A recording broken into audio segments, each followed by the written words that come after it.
I'm Bob Cringely. 16 years ago, when I was making my television series, Triumph of the Nerds, I interviewed Steve Jobs. That was in 1995. 10 years earlier, Steve had left Apple following a bruising struggle with John Sculley, the CEO he'd brought into the company. At the time of our interview, Steve was running Next, the niche computer company he founded after leaving Apple. Little did we know that within 18 months he would sell Next to Apple, and 6 months later, he'd be running the place. The way things work in television, we used only a part of that interview in the series, and for years we thought the interview was lost forever because the master tape went missing while being shipped from London to the US in the 1990s. Then just a few days ago, series director Paul Sen found a VHS copy of that interview in his garage. There are very few TV interviews with Steve Jobs, and almost no good ones. They rarely show the charisma, candor, and vision that this interview does. And so, to honor an amazing man, here's that interview in its entirety. Most of this has never been seen before. So, how did you get involved with personal computers? Well, I ran into my first computer when I was about 10 or 11.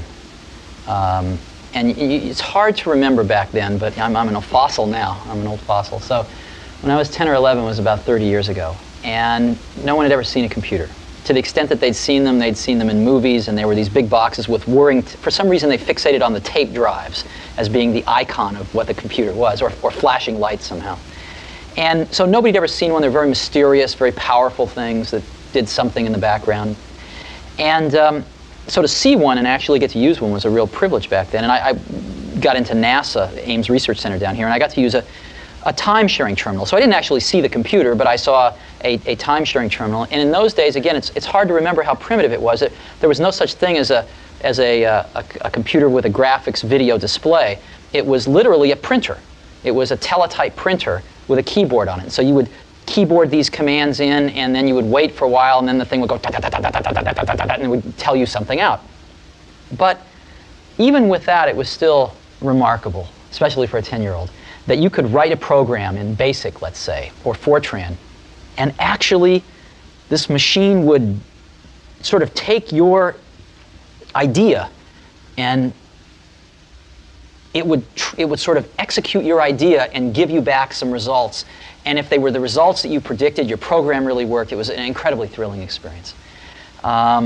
So I became very captivated by a computer. And a computer to me was still a little mysterious because it was at the other end of this wire, and I'd never really seen the actual computer itself. And then I got tours of computers after that and saw the insides. And then I was part of this group at Hewlett-Packard.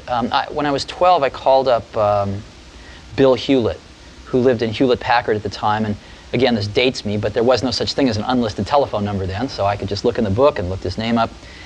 And he answered the phone, and I said, "Hi, my name's Steve Jobs. You don't know me, but I'm 12 years old, and I'm building a frequency counter, and I'd like some spare parts." And so he talked to me for about 20 minutes. I'll never forget it as long as I live. And he gave me the parts, but he also gave me a job working at Hewlett-Packard that summer. And I was 12 years old, and that really made a remarkable influence on me. Hewlett-Packard was really the only company I'd ever seen in my life at that age, and it formed my view of what a company was and how well they treated their employees. At that time, I mean, they didn't know about cholesterol back then, but at that time they used to bring a big cart full of donuts and coffee out at 10 o'clock every morning. Everybody would take a coffee and donut break, and just little things like that. It was clear that the company the company recognized that its true value was its employees. So anyway, things led to things with Hewlett-Packard, and I started going up to their Palo Alto research labs every Tuesday night with a small group of people to meet some of their researchers and stuff. And I saw the first desktop computer ever made, which was the Hewlett-Packard 9100. It was about as big as a suitcase, but it actually had a small cathode ray tube display in it, and it was completely self-contained. There was no wire going off behind the curtain somewhere.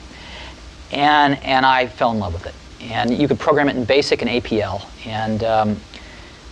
And I would just, for hours, get a ride up to Hewlett-Packard and just hang around that machine and write programs for it. And so that was the early days. And I met Steve Wozniak around that time too, maybe a little earlier, when I was about 14, 15 years old. And we immediately hit it off. He was the first person I'd met that knew more about electronics than I did, and so I liked him a lot. And he was maybe 5 years older than I. He'd gone off to college and gotten kicked out for pulling pranks, and was living with his parents and going to De Anza, the local junior college. So we became fast friends and started doing projects together. We read about the story in Esquire magazine about this guy named Captain Crunch, who could supposedly make free telephone calls. You've heard about this, I'm sure. And we were captivated. How could anybody do this? And we thought it must be a hoax. And we started looking through the libraries, looking for the secret tones that would allow you to do this. And it turned out we were at Stanford Linear Accelerator Center one night, and way in the bowels of their technical library, way down at the last bookshelf, in the corner bottom rack, we found an AT&T technical journal that laid out the whole thing. And it's another moment I'll never forget. When we saw this journal, we thought, my God, it's all real. And so we set out to build a device to make these tones. And the way it worked was, you know when you make a long-distance call, you used to hear doo-doo-doo-doo-doo-doo, right in the background? They were tones that sounded like the touch tone you could make on your phone, but they were different frequencies, so you couldn't make them. It turned out that that was the signal from one telephone computer to another, controlling the computers in the network. And AT&T made a fatal flaw when they designed the original telephone network, digital telephone network, was they put the signaling from computer to computer in the same band as your voice, which meant that if you could make those same signals, you could put it right in through the handset. And literally, the entire AT&T international phone network would think you were an AT&T computer. So after 3 weeks, we finally built a box like this that worked. And I remember the first call we made was down to LA, so one of Woz's relatives down in Pasadena. We dialed the wrong number. But we woke some guy up in the middle of the night, and we were yelling at him like, don't you understand, we made this call for free? And this person didn't appreciate that. But it was miraculous. And we built these little boxes to do blue boxing, as it was called. And we put a little note in the bottom of them. Our logo was, he's got the whole world in his hands. And they worked. We built the best blue box in the world. It was all digital, no adjustments. And so you could go up to a payphone and you could take a trunk over to White Plains and then take a satellite over to Europe and then go to Turkey, take a cable back to Atlanta, and you could go around the world. You could go around the world 5 or 6 times because we learned all the codes for how to get on the satellites and stuff. And then you could call the payphone next door, and so you could shout in the phone, and after about a minute, it would come out the other phone. It was miraculous. And you might ask, well, what's so interesting about that? What's so interesting is that we were young, and what we learned was that we could build something ourselves that could control billions of dollars worth of infrastructure in the world. That was what we learned, was that us two, we didn't know much, we could build a little thing that could control a giant thing. And that was an incredible lesson. I don't think there would have ever been an Apple computer had there not been blue boxing. Well, I said you called the Pope. Yeah, we did call the Pope. He pretended to be Henry Kissinger. And we got the number of the Vatican, and we called the Pope. And they started waking people up in the hierarchy, I don't know, cardinals and this and that. And they actually sent someone to wake up the Pope. When finally we just burst out laughing, and they realized that we weren't Henry Kissinger. And so we never got to talk to the Pope, but it was very funny. So the jump from blue boxes to personal computers, what sparked that? Well, necessity, in the sense that there was time-sharing computers available. And there was a time-sharing company in Mountain View that we could get free time on. So, but we needed a terminal, and we couldn't afford one. So we designed and built one. And that was the first thing we ever did. We built this terminal. And so what an Apple I was really an extension of this terminal, putting a microprocessor on the back end. That's what it was. It was really kind of 2 separate projects put together. So first we built the terminal, and then we built the Apple I. And we really built it for ourselves because we couldn't afford to buy anything. And we'd scavenge parts here and there and stuff. And we'd build these all by hand. I mean, they'd take, 40 to 80 hours to build one, and then they'd always be breaking because there's all these tiny little wires. And so it turned out a lot of our friends wanted to build them too. And although they could scavenge most of the parts as well, they didn't have the sort of skills to build them that we had acquired by training ourselves through building them. And so we ended up helping them build most of their computers, and it was really taking up all of our time. And we thought, if we could make what's called a printed circuit board, which is a piece of fiberglass with copper on both sides that's etched to form the wires so that you could build a computer, you could build an Apple I in a few hours instead of 40 hours. If we only had one of those, we could sell them to all our friends for as much as it cost us to make them and make our money back, and everybody be happy, and we'd say we get a life again. So we did that. I sold my Volkswagen bus, and Steve sold his calculator, and we got enough money to pay a friend of ours to make the artwork to make a printed circuit board. And we made some printed circuit boards, and we sold some to our friends. And I was trying to sell the rest of them so that we could get our microbus and calculator back. And I walked into the first computer store in the world, which was the Byte Shop of Mountain View, I think, on El Camino. It metamorphosized into an adult bookstore a few years later. But at this point, it was the Byte Shop. And the person that ran that, I think his name was Paul Terrell, he said, I'll take 50 of those. I said, this is great. He said, but I want them fully assembled. We'd never thought of this before. So we then kicked this around. We thought, why not? Why not try this? And so I spent the next several days on the phone talking with electronics parts distributors. We didn't know what we were doing. And we said, look, here's the parts we need. We figured we'd buy 100 sets of parts, build 50, sell them to the Byte Shop for twice what it cost us to build them, therefore paying for the whole 100, and then we'd have 50 left, and we could make our profits by selling those. So we convinced these distributors to give us the parts on net 30 days credit. We had no idea what that meant. Net 30, sure, sign here. And so we had 30 days to pay them. And so we bought the parts, we built the products, and we sold 50 of them to the Byte Shop in Palo Alto and got paid in 29 days, and then went and paid off the parts people in 30 days. And so we were in business. But we had the classic Marxian profit realization crisis, in that our profit wasn't in a liquid currency, our profit was in 50 computers sitting in the corner. So then all of a sudden we had to think, wow, how are we going to realize our profit? And so we started thinking about distribution. Are there any other computer stores? And we started calling the other computer stores that we'd heard of across the country, and we just kind of eased into business that way. The third key figure in the creation of Apple was former Intel executive Mike Markkula. I asked Steve how he came aboard. We were designing the Apple II, and we really had some much higher ambitions for the Apple II.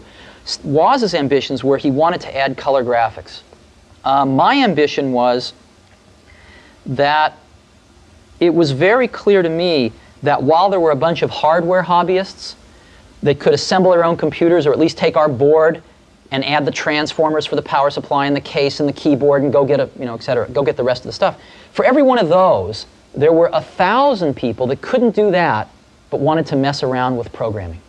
Software hobbyists. Just like I had been when I was 10, discovering that computer. And so my dream for the Apple II was to sell the first real packaged computer, packaged personal computer, where you didn't have to be a hardware hobbyist at all. And so combining both of those dreams, we actually designed the product. And I found a designer, and we designed the packaging and everything. And we wanted to make it out of plastic, and we had the whole thing ready to go, but we needed some money for tooling the case and things like that. We needed a few $100,000.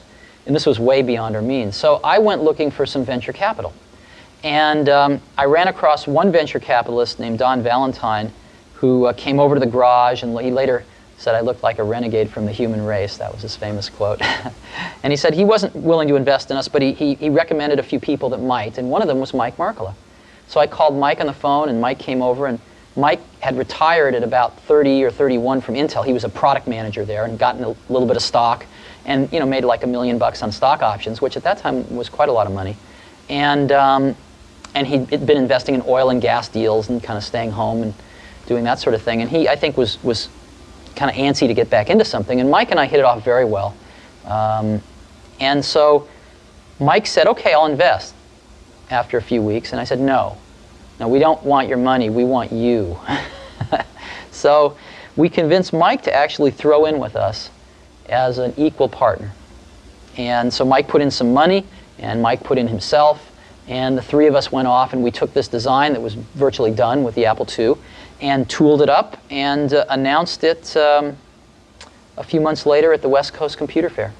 What was that like? It was great. We got the best. I mean, the West Coast Computer Fair was small at that time, but to us it was very large. And so we had this fantastic booth there. We had a projection television showing the Apple II and showing its graphics, which today look very crude, but at that time were by far the most advanced graphics on a personal computer. And I think, you know, my recollection is we stole the show.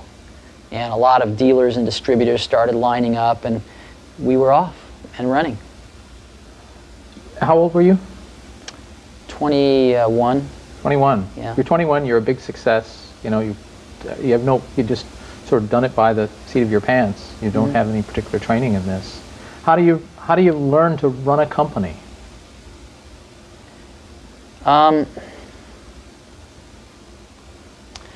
You know, throughout the years in business, I found something, which was I'd always ask why you do things. And the answers you invariably get are, oh, that's just the way it's done. Nobody knows why they do what they do. Nobody thinks about things very deeply in business. That's what I found. I'll give you an example. When we were building our Apple I's in the garage, we knew exactly what they cost. When we got into a factory in the Apple II days, the accounting had this notion of a standard cost, where you'd kind of set a standard cost, and then at the end of a quarter you'd adjust it with a variance. And I kept asking, well, why do we do this? And the answer was, well, that's just the way it's done. And after about 6 months of digging into this, what I realized was the reason you do it is because you don't really have good enough controls to know how much it costs, so you guess, and then you fix your guess at the end of the quarter. And the reason you don't know how much it costs is because your information systems aren't good enough. So, but nobody said it that way. And so later on, when we designed this automated factory for Macintosh, we were able to get rid of a lot of these antiquated concepts and know exactly what something cost to the second. So in business, a lot of things are, I call it folklore. They're done because they were done yesterday and the day before. And so what that means is if you're willing to sort of ask a lot of questions and think about things and work really hard, you can learn business pretty fast. It's not the hardest thing in the world. It's not rocket science. It's not rocket science, no. Now, when you were first coming in contact with these computers, inventing them, and before that working on the HP 9100, you know, we talk about writing programs. Mm-hmm. What sort of programs? What do people actually do with these things? See, what we did with them, well, I'll give you a simple example. When we were designing our Blue Box, we wrote a lot of custom programs to help us design it. You know, and to do a lot of the dog work for us in terms of calculating master frequencies with subdivisors to get other frequencies and things like that. We used the computer quite a bit to calculate, you know, how much error we would get in the frequencies and how much could be tolerated. So we used them in our work, but much more importantly, it had nothing to do with using them for anything practical. It had to do with using them to be a mirror of your thought process, to actually learn how to think. In other words, I think the greatest value of learning how to, I think everybody in this country should learn how to program a computer, should learn a computer language, because it teaches you how to think. It's like going to law school. I don't think anybody should be a lawyer, but I think going to law school would actually be useful because it teaches you how to think in a certain way, in the same way that computer programming teaches you in a slightly different way how to think. And so I view computer science as a liberal art. It should be something that everybody learns, you know, takes a year in their life. One of the courses they take is, you know, learning how to program. Yeah, but I learned APL, which, you know, obviously is part of the reason why I'm going through life sideways. Well, was it you look back and consider it an enriching experience that taught you to think in a different way, or not? No, not that particularly. Okay. Not other languages, perhaps more so. Yeah. But I started with APL. Uh-huh.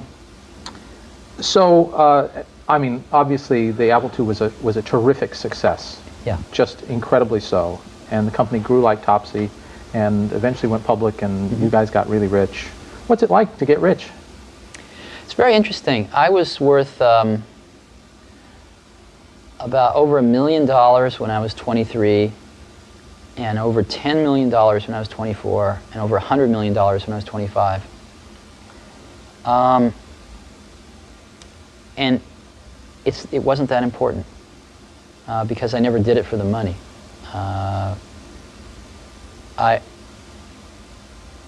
I think money is a wonderful thing because it enables you to do things.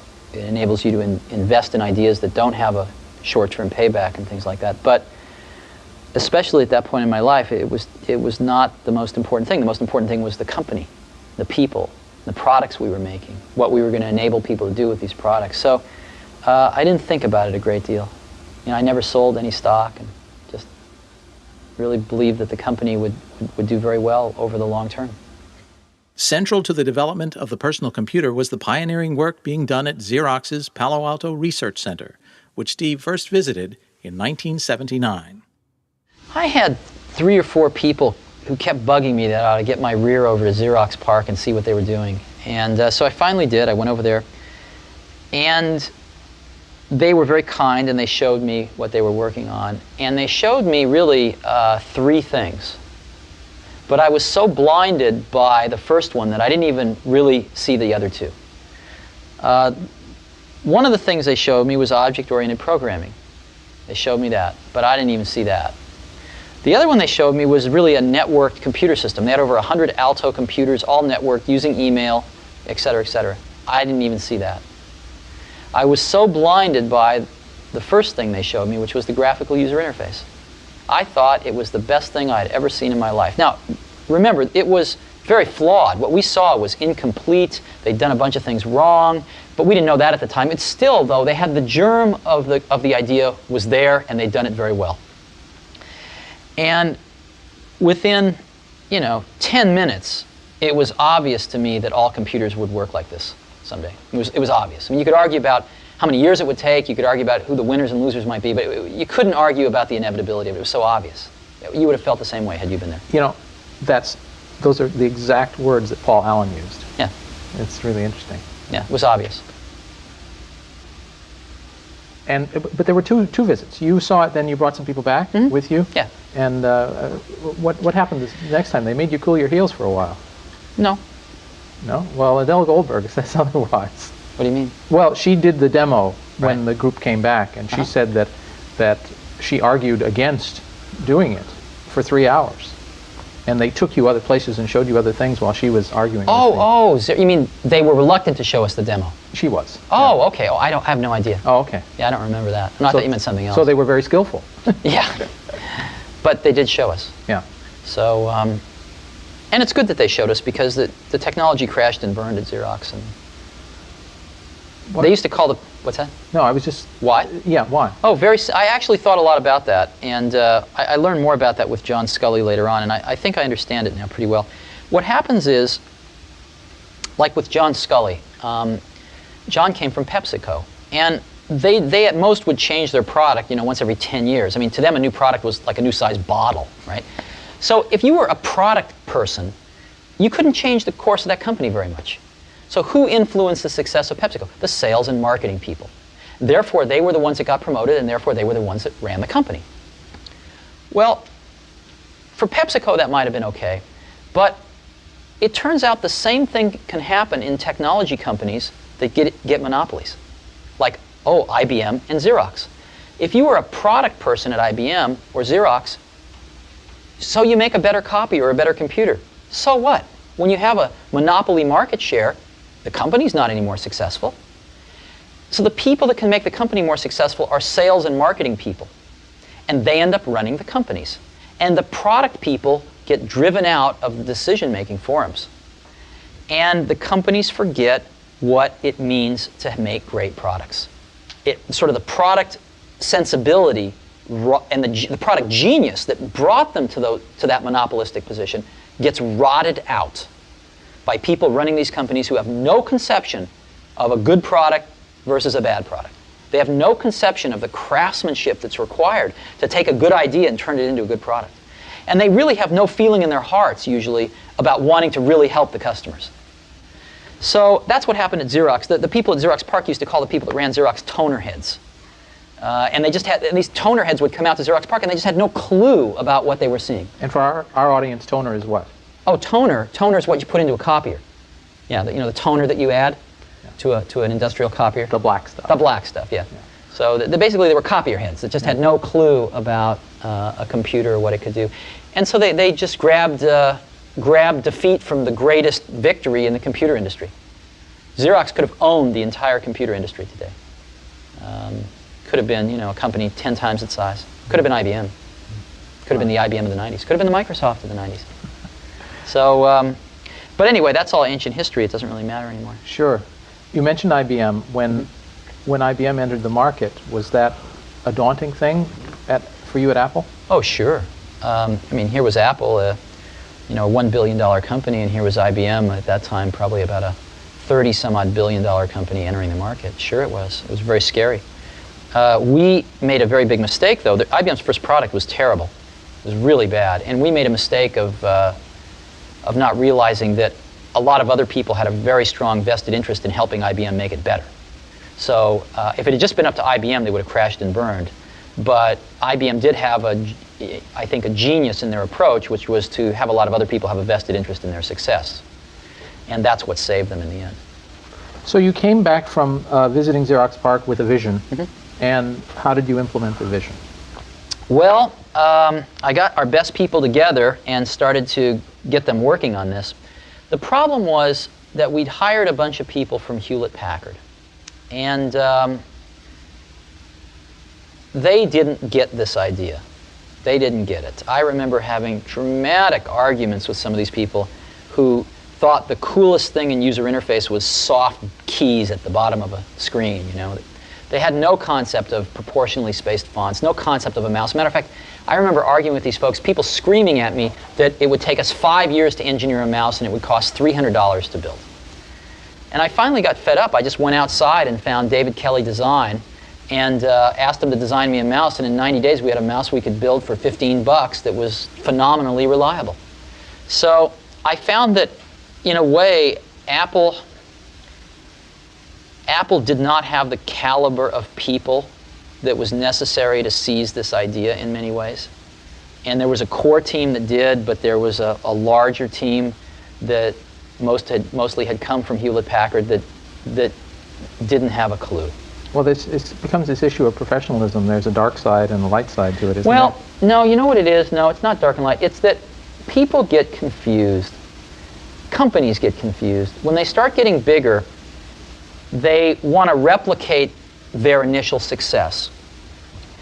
And a lot of them think, well, somehow there's some magic in the process of how that success was created. So they start to try to institutionalize process across the company. And before very long, people get very confused that the process is the content. And that's ultimately the downfall of IBM. IBM has the best process people in the world. They just forgot about the content.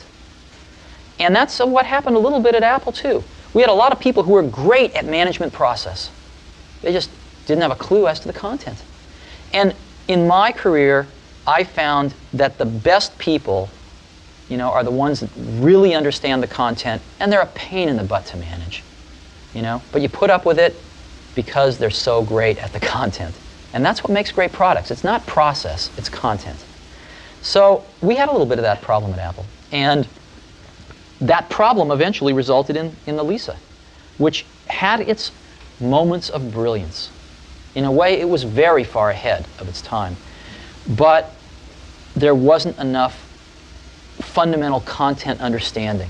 Apple drifted too far away from its roots. To these Hewlett-Packard guys, $10,000 was cheap. To our market, to our distribution channels, $10,000 was impossible. So we produced a product that was a complete mismatch for the culture of our company, for the image of our company, for the distribution channels of our company, for our current customers. None of them could afford a product like that. And it failed. Now you and John Couch fought for leadership of the Lisa. Absolutely, and I lost. That's correct. How did that come about? Well, I thought Lisa was in serious trouble. I thought Lisa was going off in this very bad direction, as I've just described. And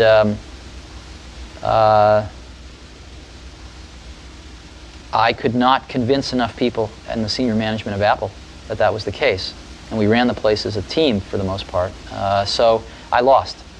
And at that point in time, I brooded for a few months. But it was not very long after that it really occurred to me that if we didn't do something here, the Apple II was running out of gas. And we needed to do something with this technology fast, or else Apple might cease to exist as the company that it was. And so I formed a small team to do the Macintosh. And we were on a mission from God, to save Apple. No one else thought so, but it turned out we were right. And as we evolved the Mac, it became very clear that this was also a way of reinventing Apple. We reinvented everything. We reinvented manufacturing. I visited probably 80 automated factories in Japan, and we built the world's first automated computer factory in the world in California here. So we adopted the 68,000 microprocessor that Lisa had. We negotiated a price that was a fifth of what Lisa was going to pay for it because we were going to use it in much higher volume. And we really started to design this product that could be sold for $1,000 called the Macintosh. And we didn't make it. We could have sold it at $2,000, although we came out at $2,500. And we spent 4 years of our life doing that. We built the product. We built the automated factory, the machine to build the machine. We built a completely new distribution system. We built a completely different marketing approach. And I think it worked pretty well. Now, you motivated this team. I mean, you had to guide them. We had to build the team. Yeah, we build a team, motivate it, guide them, deal with them. We've interviewed just lots and lots of people from the Macintosh team. Good. And what it keeps coming down to is your passion, your vision, and how do you order your priorities in there? What's important to you in the development of a product?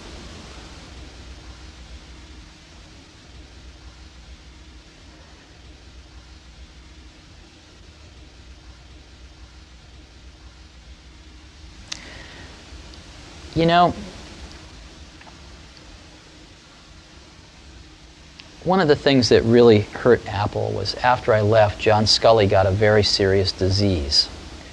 And that disease, I've seen other people get it too. It's the disease of thinking that a really great idea is 90% of the work. And that if you just tell all these other people, here's this great idea, then of course they can go off and make it happen. And the problem with that is that there's just a tremendous amount of craftsmanship in between a great idea and a great product. And as you evolve that great idea, it changes and grows. It never comes out like it starts because you learn a lot more as you get into the subtleties of it. And you also find there's tremendous trade-offs that you have to make. I mean, there are just certain things you can't make electrons do. There are certain things you can't make plastic do or glass do. And as you get into, or factories do, or robots do. And as you get into all these things, designing a product is keeping 5,000 things in your brain, these concepts, and fitting them all together in kind of continuing to push to fit them together in new and different ways to get what you want.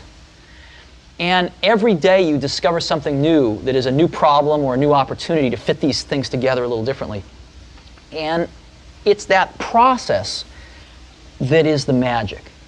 And so we had a lot of great ideas when we started, but what I've always felt that a team of people doing something they really believe in is like when I was a young kid, there was a widowed man that lived up the street. And he was in his 80s. He's a little scary looking. And I got to know him a little bit. I think he might have paid me to mow his lawn or something. And one day he said, "Come on into my garage, I want to show you something." And he pulled out this dusty old rock tumbler. And it was a motor and a coffee can and a little band between them. And he said, "Come on with me." We went out to the back and we got some rocks, some regular old ugly rocks. And we put them in the can with a little bit of liquid and a little bit of grit powder. And we closed the can up and he turned this motor on. He said, "Come back tomorrow." And his can was making a racket as the stones went around. And I came back the next day and we opened the can and we took out these amazingly beautiful polished rocks. The same common stones that had gone in through rubbing against each other like this, creating a little bit of friction, creating a little bit of noise, had come out these beautiful polished rocks. And that's always been, in my mind, my metaphor for a team working really hard on something they're passionate about, is that it's through the team, through that group of incredibly talented people, bumping up against each other, having arguments, having fights sometimes, making some noise, and working together, they polish each other. And they polish the ideas, and what comes out are these really beautiful stones. Yeah. So it's hard to explain, and it's certainly not the result of one person. I mean, people like symbols, so I'm the symbol of certain things, but it really was a team effort on the Mac. Now, in my life, I observed something fairly early on at Apple, which I didn't know how to explain it then, but I've thought a lot about it since. Most things in life, the dynamic range between average and the best is at most 2 to 1. Right? Like if you go to New York City and you get an average taxi cab driver versus the best taxi cab driver, you're probably going to get to your destination with the best taxi cab maybe 30% faster. In an automobile, what's the difference between an average and the best? Maybe, I don't know, 20%. The best CD player and an average CD player, I don't know, 20%. So 2 to 1 is a big, big dynamic range in most of life. In software, and it used to be the case in hardware too, the difference between average and the best is 50 to 1, maybe 100 to 1. Easy. Okay? Yeah. Very few things in life are like this, but what I was lucky enough to spend my life in is like this. And so I've built a lot of my success off finding these truly gifted people and not settling for B and C players, but really going for the A players. And I found something. I found that when you get enough A players together, when you go through the incredible work to find 5 of these A players, they really like working with each other because they've never had a chance to do that before. And they don't want to work with B and C players, and so it becomes self-policing, and they only want to hire more A players. And so you build up these pockets of A players, and it propagates. And that's what the Mac team was like. They were all A players. And these were extraordinarily talented people. So. But there are also people who now say that they don't have the energy anymore to work for you. Mm-hmm. Sure. Oh, I think if you talk to a lot of people on the Mac team, they will tell you it was the hardest they've ever worked in their life. Some of them will tell you it was the happiest they've ever been in their life. But I think all of them will tell you that it is certainly one of the most intense and cherished experiences they will ever have in their life. Mm-hmm. Yeah, they did. So, it's some of those things you are not sustainable for some people. What does it mean when you tell someone their work is shit? It usually means their work is shit. Sometimes it means I think your work is shit and I'm wrong. But usually it means their work is not anywhere near good enough. We have this great quote from Bill Atkinson who says, when you say someone's work is shit, you really mean, I don't quite understand it, would you please explain it to me? No, that's not usually what I meant. When you get really good people, they know they're really good, and you don't have to baby people's egos so much. And what really matters is the work. And everybody knows that. That's all that matters is the work. So people are being counted on to do specific pieces of the puzzle. And the most important thing I think you can do for somebody who's really good and who's really being counted on is to point out to them when their work isn't good enough. And to do it very clearly and to articulate why and to get them back on track. And you need to do that in a way that does not call into question your confidence in their abilities, but leaves not too much room for interpretation that it's the work that they have done for this particular thing is not good enough to support the goal of the team. And that's a hard thing to do. And I've always taken a very direct approach. So, and I think if you talk to people that have worked with me, the really good people have found it beneficial. Some people have hated it, you know. But, and I'm also one of these people that I don't really care about being right, you know. I just care about success. So you'll find a lot of people that will tell you that I had a very strong opinion, and they, you know, presented evidence to the contrary, and 5 minutes later I completely changed my mind. Because I'm like that. I don't mind being wrong. And I'll admit that I'm wrong a lot.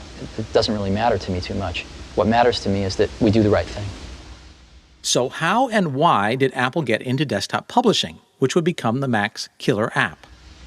I don't know if you know this, but we got the first Canon laser printer engine shipped in the United States at Apple.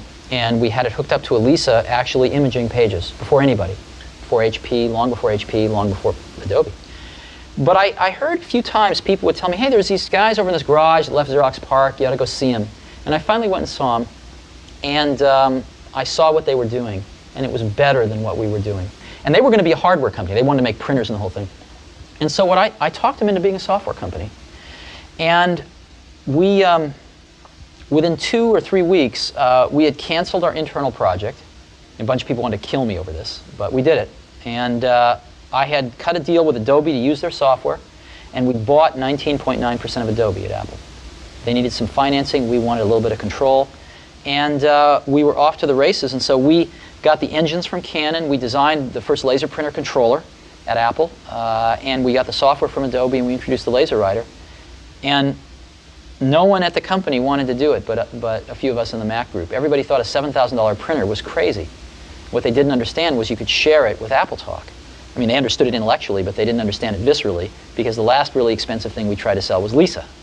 So we pushed this thing through, and I had to basically do it over a few dead bodies, but we pushed this thing through, and it was the first laser printer on the market, as you know. And you know, the rest is history. When I left Apple, Apple was the largest printer company measured by revenue in the world. Wow. It lost that distinction to Hewlett-Packard about 3 or 4 years after I left, unfortunately. But when I left, it was the largest printer company in the world. Did you envision desktop publishing? Was that a no-brainer? You know,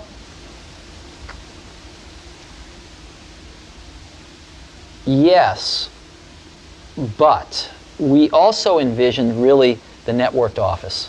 Mm-hmm. And so in January of 1995, when we had our annual meeting and introduced our new products, I made probably the largest marketing blunder of my career. 1985, sorry. Yeah. Made probably the largest marketing blunder of my career by announcing the Macintosh Office instead of just desktop publishing. Mm. And we had desktop publishing as a major component of that, but we announced a bunch of other stuff as well, and I think we should have just focused on desktop publishing at that time. After serious disagreements with Apple's CEO John Sculley, Steve left the company in 1985. Tell us about your departure from Apple. Oh, it was very painful. I'm not even sure I want to talk about it. What can I say? I hired the wrong guy. That was Sculley? Yeah. And he destroyed everything I'd spent 10 years working for. Starting with me, but that wasn't the saddest part. I would have gladly left Apple if Apple would have turned out like I'd wanted it to. He basically got on a rocket ship that was about to leave the pad, and the rocket ship left the pad, and it kind of went to his head. He got confused and thought that he built the rocket ship. And then he kind of sort of changed the trajectory so that it was inevitably going to crash into the ground. Well, it was always in the pre-Macintosh days and the early Macintosh days, it was always the Steve and John show. You know, you two right. were kind of joined at the hip for That's a while right. there. And then something happened to split you. What was That's that? correct. What was that catalyst? What happened was that the industry went into a recession in late 1984. Sales started seriously contracting. And John didn't know what to do. He had not a clue. And there was a leadership vacuum at the top of Apple. There were fairly strong general managers running the divisions. I was running the Macintosh division. Somebody else was running the Apple II division, etc. There were some problems with some of the divisions. There was a person running the storage division that was completely out to lunch, and a bunch of things that needed to be changed. But all of those problems got put in a pressure cooker because of this contraction in the marketplace. And there was no leadership. And John was in a situation where the board was not happy and where he was probably not long for the company. And one thing I did not ever see about John until that time was he had an incredible survival instinct.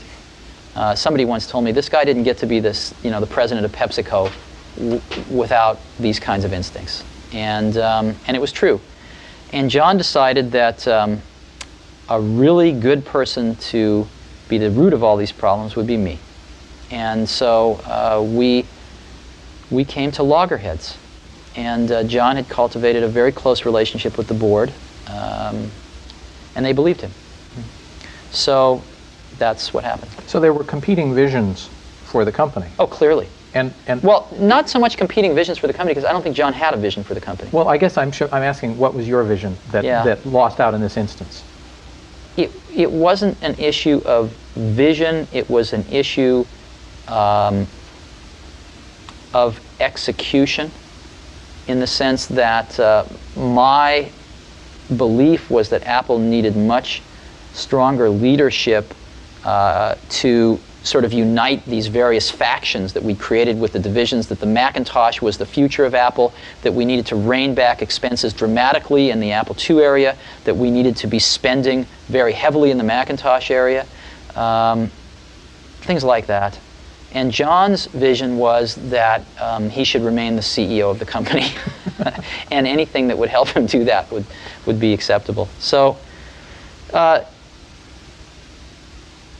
I think that Apple was in a state of paralysis in the early part of 1985, and I wasn't at that time capable, I don't think, of running the company as a whole.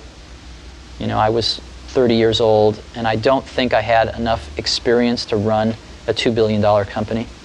Unfortunately, John didn't either. And so anyway, I was told in no uncertain terms that there was no job for me. It was really, really tragic. Siberia. Yeah, it would have been far smarter for Apple to sort of, let me work on the next. I volunteered. I said, why don't I start a research division? And, give me a few $1 million a year, and I'll go hire some really great people, and we'll do the next great thing. And I was told there was no opportunity to do that. Oh, wow. So, and my office was taken away. It was. I'll get real emotional if we keep talking about this. So anyway, but that's irrelevant. I'm just one person, and the company was a lot more people than me. So that's not the important part. The important part was the values of Apple, over the next several years were systematically destroyed. I then asked Steve for his thoughts on the state of Apple. Remember, this was 1995, a year before he would go back to Apple. Remember, too, that when Apple bought Next a year after this interview, Steve immediately sold the Apple stock he received as part of the sale. Apple's dying today. Apple's dying a very painful death. It's on a glide slope to die. And the reason is because, when I walked out the door at Apple, we had a 10-year lead on everybody else in the industry. Macintosh was 10 years ahead. We watched Microsoft take 10 years to catch up with it. Well, the reason that they could catch up with it was because Apple stood still. The Macintosh that's shipping today is like, 25% different than the day I left. They've spent hundreds of millions of dollars a year on R&D. A total of probably $5 billion on R&D. What did they get for it? I don't know. But it was what happened was the understanding of how to move these things forward and how to create these new products somehow evaporated. And I think a lot of the good people stuck around for a while, but there wasn't an opportunity to get together and do this because there wasn't any leadership to do that. So What's happened with Apple now is that they've fallen behind in many respects, certainly in market share, and most importantly, their differentiation has been eroded by Microsoft. And so what they have now is they have their installed base, which is not growing and which is shrinking slowly, but will provide a good revenue stream for several years. But it's a glide slope that's just going to go like this. So it's unfortunate, and I don't really think it's reversible at this point in time. Neither do I. Well, what about Microsoft? Well, I mean, that's the juggernaut now, Right. and it's it's a kind of a Ford LTD going into the future. It's definitely not a Cadillac. It's not a BMW. It's just what's going on there? How did those guys do that?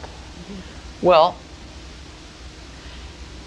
Microsoft's Orbit was made possible by a Saturn V booster called IBM. And I know Bill would get upset with me for saying this, but of course it was true. And much to Bill and Microsoft's credit, they used that fantastic opportunity to create more opportunity for themselves. Most people don't remember, but until 1984 with the Mac, Microsoft was not in the applications business. It was dominated by Lotus. And Microsoft took a big gamble to write for the Mac. And they came out with applications that were terrible. But they kept at it, and they made them better, and eventually they dominated the Macintosh application market and then used a springboard of Windows to get into the PC market with those same applications. And now they dominate the applications in the PC space too. So they have two characteristics. I think they're very strong opportunists, and I don't mean that in a bad way. And two, they're like the Japanese. They just keep on coming. Now, they were able to do that because of the revenue stream from the IBM deal. But nonetheless, they made the most of it, and I give them a lot of credit for that. The only problem with Microsoft is they just have no taste. They have absolutely no taste, and what that means is, I don't mean that in a small way, I mean that in a big way, in the sense that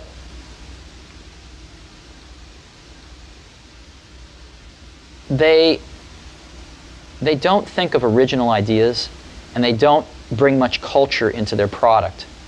And you say, well, why is that important? Well, proportionally spaced fonts come from typesetting and beautiful books. That's where one gets the idea.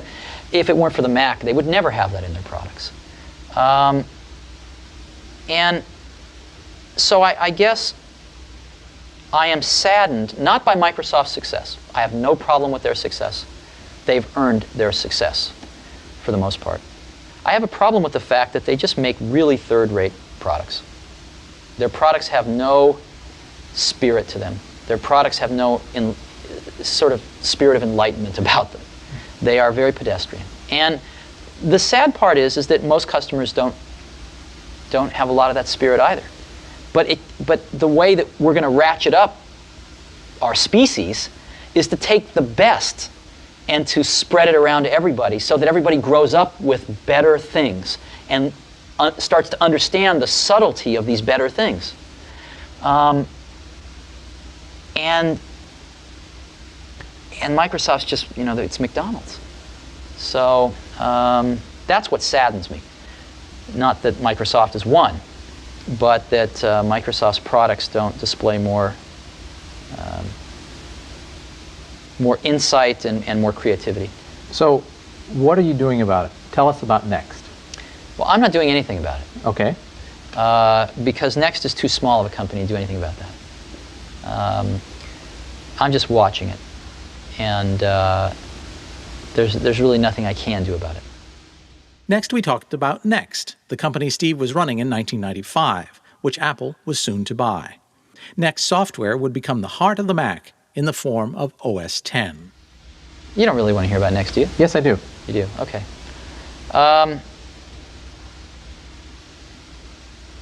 Well, maybe the best thing, since we don't have much time, is I can just tell you what Next is today. Yeah, rather than the whole that's history. fine.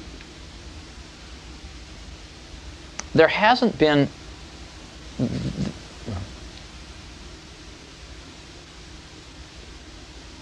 Clearly, the innovation in the computer industry is happening in software right now. And there hasn't been a revolution in how we create software in a long... sorry. The innovation in the industry is in software, and there hasn't ever been a real revolution in how we created software, certainly not in the last 20 years. Matter of fact, it's gotten worse. While the Macintosh was a revolution for the end user to make it easier to use, it was the opposite for the developer. The developer paid the price, and software got much more complicated to write as it became easier to use for the end user. So, software is infiltrating everything we do these days. In businesses, software is one of the most potent competitive weapons. I mean, the most successful business war was friends and family, MCI's friends and family, in the last 10 years. And what was that? It was a brilliant idea, and it was custom billing software. AT&T didn't respond for 18 months, yielding billions of dollars worth of market share to MCI, not because they were stupid, but because they couldn't get the billing software done.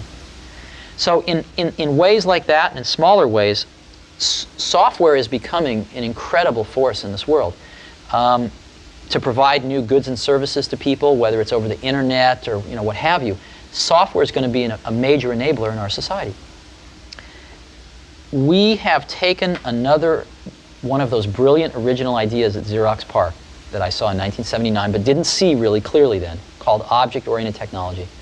And we have perfected it and commercialized it here and become the biggest supplier of it to the market. And this object technology lets you build software 10 times faster. And it's better. And so that's what we do. And we've got a small to medium-sized business. I mean, we're the largest supplier of objects, but we're a $50 to $75 million company. Got about 300 people, and that's what we do. And the end of the third show, actually, is the one moment where we do look into the future, because Channel 4 has asked us to do that. Sure. And so what's your vision of 10 years from now with this technology that you're developing? Well, I think the internet and the web, there are two exciting things happening in software and in computing today. I think one is objects, but the other one is the web. The web is incredibly exciting because it is the fulfillment of a lot of our dreams that the computer would ultimately not be primarily a device for computation, but metamorphosize into a device for communication. And with the web, that's finally happening. And secondly, it's exciting because Microsoft doesn't own it, and therefore there's a tremendous amount of innovation happening. So I think that the web is going to be profound in what it does to our society. As you know, about 15% of the goods and services in the US are sold via catalogs or over the television. All that's going to go on the web and more. Billions and billions, soon tens of billions of dollars worth of goods and services are going to be sold on the web. If you could, a way to think about it is the ultimate direct-to-customer distribution channel. Another way to think about it is the smallest company in the world can look as large as the largest company in the world on the web. So I guess I think the web, as we look back 10 years from now, the web is going to be the defining technology, the defining social moment for computing. And I think it's going to be huge. I think it's breathed a whole new generation of life into personal computing. And I think it's going to be huge. Yeah. And you're making software that... Oh, absolutely. But so is everybody. I mean, just forget about what we're doing. Just as an industry, the web is going to open a whole new door to this industry. Yeah. It's another one of those things that it's obvious once it happens. But 5 years ago, who would have guessed? Right. That's right. Yeah. Isn't this a wonderful place we live in? I was keen to know about Steve's passion. What drove him? I read an article when I was very young in Scientific American, and it measured the efficiency of locomotion for various species on the planet. So for, bears and chimpanzees and raccoons and birds and fish, how many kilocalories per kilometer did they spend to move? And humans were measured too. And the condor won. It was the most efficient. And mankind, the crown of creation, came in with a rather unimpressive showing about a third of the way down the list. But somebody there had the brilliance to test a human riding a bicycle. Blew away the condor, all the way off the charts. And I remember this really had an impact on me. I really remember this, that humans are tool builders. And we build tools that can dramatically amplify our innate human abilities. And to me, we actually ran an ad like this very early at Apple, that the personal computer was the bicycle of the mind. And I believe that with every bone in my body, that of all the inventions of humans, the computer is going to rank near, if not at the top, as history unfolds and we look back. And it is the most awesome tool that we have ever invented. And I feel incredibly lucky to be at exactly the right place in Silicon Valley, at exactly the right time historically, where this invention has taken form. And as you know, when you set a vector off in space, if you can change its direction a little bit at the beginning, it's dramatic when it gets a few miles out in space. I feel we are still really at the beginning of that vector. And if we can nudge it in the right directions, it will be a much better thing as it progresses on. And I look, I think we've had a chance to do that a few times. And it brings, I think, all of us associated with it tremendous satisfaction. But how do you know what's the right direction?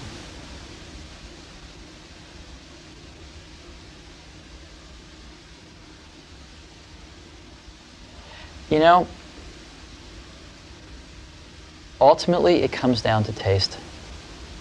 It comes down to taste. It comes down to trying to expose yourself to the best things that humans have done, and then try to bring those things in to what you're doing. I mean, Picasso had a saying, he said, good artists copy, great artists steal. And we have, always been shameless about stealing great ideas. And I think part of what made the Macintosh great was that the people working on it were musicians and poets and artists and zoologists and historians who also happened to be the best computer scientists in the world. But if it hadn't been for computer science, these people would have all been, doing amazing things in life in other fields. And they brought with them, we all brought to this effort a very liberal arts sort of air, a very liberal arts attitude that we wanted to pull in the best that we saw in these other fields into this field. And I don't think you get that if you're very narrow. One of the questions I asked everyone in the series was, are you a hippie or a nerd? Oh, if I had to pick one of those two, I'm clearly a hippie. Yeah. Yeah. Okay, that and 30 and seconds. all the people I work with were clearly in that category too. Really? Yeah. Yeah. Yeah, why? I mean, is it you seek out hippies, or they are attracted to you? Well, ask yourself, what is a hippie? I mean, this is an old word that has a lot of connotations, but to me, because I grew up, remember that the 60s happened in the early 70s, right? So we have to remember that. And that's sort of when I came of age. So I saw a lot of this. And, a lot of it happened right in our backyard here. So to me, the spark of that was that there was something beyond sort of what you see every day. There's something going on here in life beyond just a job and a family and 2 cars in the garage and a career. There's something more going on. There's another side of the coin that we don't talk about much, and we experience it when there's gaps, when we kind of just aren't really, when everything's not ordered and perfect, when there's kind of a gap, you experience this inrush of something. And a lot of people have set off throughout history to find out what that was. Whether it's Thoreau or whether it's, some Indian mystics or whoever it might be. And the hippie movement got a little bit of that, and they wanted to find out what that was about. And that life wasn't about what they saw their parents doing. And of course the pendulum swung too far the other way, and it was crazy. But there was a germ of something there. And it's the same thing that causes people to want to be poets instead of bankers, And I think that's a wonderful thing. And I think that same spirit can be put into products. And those products can be manufactured and given to people, and they can sense that spirit. If you talk to people that use the Macintosh, they love it. You don't hear people loving products very often, really. But you could feel it in there. There was something really wonderful there. So I don't think that most of the really best people that I've worked with have worked with computers for the sake of working with computers. They've worked with computers because they are the medium that is best capable of transmitting some feeling that you have that you want to share with other people. Does that make any sense to you? Oh, yeah. And before they invented these things, all these people would have done other things. But computers were invented, and they did come along, and all these people did get interested in school or before school, and said, hey, this is the medium that I think I can say something in. Mm-hmm.